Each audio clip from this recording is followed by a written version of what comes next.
పైరసీలు చేసి జనాలకు సినిమా చూపించిన ఐబొమ్మ రవికి ఇక పోలీసులు సినిమా చూపించబోతున్నారు. రవిని 5 రోజుల కస్టడీకి ఇస్తూ నాంపల్లి కోర్టు అనుమతించింది. దీంతో కస్టడీకి తీసుకుని ఐబొమ్మ నిర్వాహకుడు ఇమ్మడి రవిని పోలీసులు విచారించనున్నారు.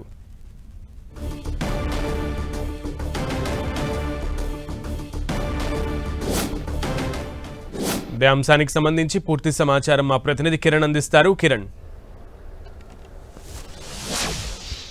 సునీల్, ఐబొమ్మ కేసులో ఇమ్మడి రవికి సంబంధించి కూడా సిసిఎస్ పోలీసులకు నాంపల్లి కోర్టు అతన్ని 5 రోజుల కస్టడీకి ఇచ్చింది. కొద్దిసేపటి క్రితమే అందుకు సంబంధించిన తీర్పును కూడా వెలువరించింది. దీనికి సంబంధించి కూడా ఎందుకంటే గడిచిన కొద్ది రోజులుగా ఈ కేసుకు సంబంధించి కూడా పోలీసులు అనేక కోణాల్లో దర్యాప్తు చేశారు. అతడు ఎక్కడైతే పోలీసులకి సవాలు విసిరాడో ఆ సైట్లను కూడా అతడితో క్లోజ్ చేసిన తర్వాత ఇక చాలా కీలక విషయాలను రాబట్టే ప్రయత్నం కూడా హైదరాబాద్ సిసిఎస్ పోలీసులు చేయబోతున్నారు. ఇక ఇప్పటికే అతడి బ్యాంక్ అకౌంట్లకు సంబంధించి కూడా 3.50 లక్షలకు సంబంధించిన కోట్ల రూపాయలని సంబంధించి ఇప్పటికే ఫీజ్ చేసిన అధికారులు ఇక దీనికి సంబంధించి పూర్తి స్థాయిలో ఇన్వెస్టిగేషన్ చేయబోతున్నారు.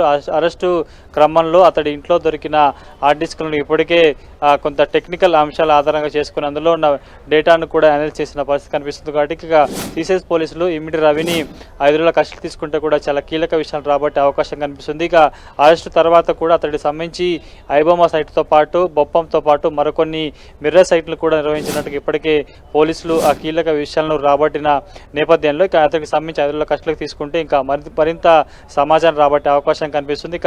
ఇక్కడ భారత పౌరసత్వాన్ని రద్దు చేసుకున్న తర్వాత వేరే ప్రాంతంలో కూడా ఆయన పౌరసత్వం పొందాడు. కాబట్టి ఇక కేవలం ఇటు ఇండియానే కాకుండా వివిధ ప్రాంతాల్లో కూడా పెద్ద మొత్తంలో ఆస్తులు కూడా కొట్టడన్న కొంత కీలక సమాచారాన్ని కూడా సిసిఎస్ పోలీసులు కనుగొన్న నేపథ్యంలో ఇప్పటికీ ఈ కేసుకు సంబంధించి హైదరాబాద్ పోలీసులు సిసిఎస్ పోలీసులు ముఖ్యంగా అనేక కోణాల్లో దర్యాప్తు చేసి చాలా కీలక విషయాలను కూడా రిమాండ్లో పొందుపరిచిన నేపథ్యంలో ఇక ఈ కేసుకు సంబంధించి కూడా ఈడీ ఇమ్మడి రవికి సంబంధించిన ఐబొమ్మ వ్యవహారానికి సంబంధించి కావచ్చు, అతడి ఆర్థిక లావాదేవీలకు సంబంధించి కూడా ఈడీ ఫోకస్ పెట్టిన నేపథ్యంలో అందుకు సంబంధించిన వివరాలు ఇవ్వాలంటూ హైదరాబాద్ సిపి సజ్జనార్కి ఇప్పటికే ఈడీ ఉన్నతాధికారులు లేఖ రాసిన నేపథ్యంలో తాజాగా ఇటు సిసిఎస్ పోలీసులు కూడా 5 రోజుల కస్టడీలోకి ఇమ్మడి రవిని తీసుకొని కూడా చాలా కీలక విషయాలు రాబట్టే ప్రయత్నం చేస్తున్నారు. ఇప్పటికే అతడికి సంబంధించిన డేటాతో పాటు కీలక సైట్లు కూడా కనుగొన్న నేపథ్యంలో ఇంకా అతడికి సంబంధించి ఎప్పటి నుంచి ఈ ఐబొమ్మ సైట్తో పాటు ఏం చేశాడు ఏంటన్న సమాచారం కూడా రాబట్టే ప్రయత్నం కూడా సిసిఎస్ పోలీసులు చేయబోతున్నారు.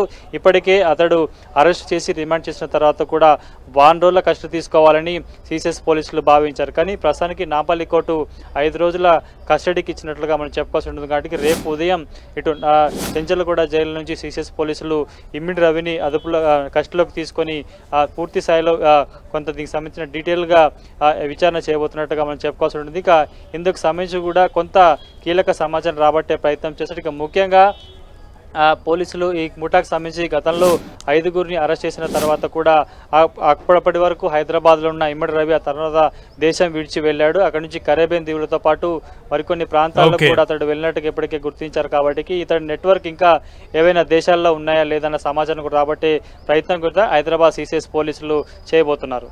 ఓకే కిరణ్.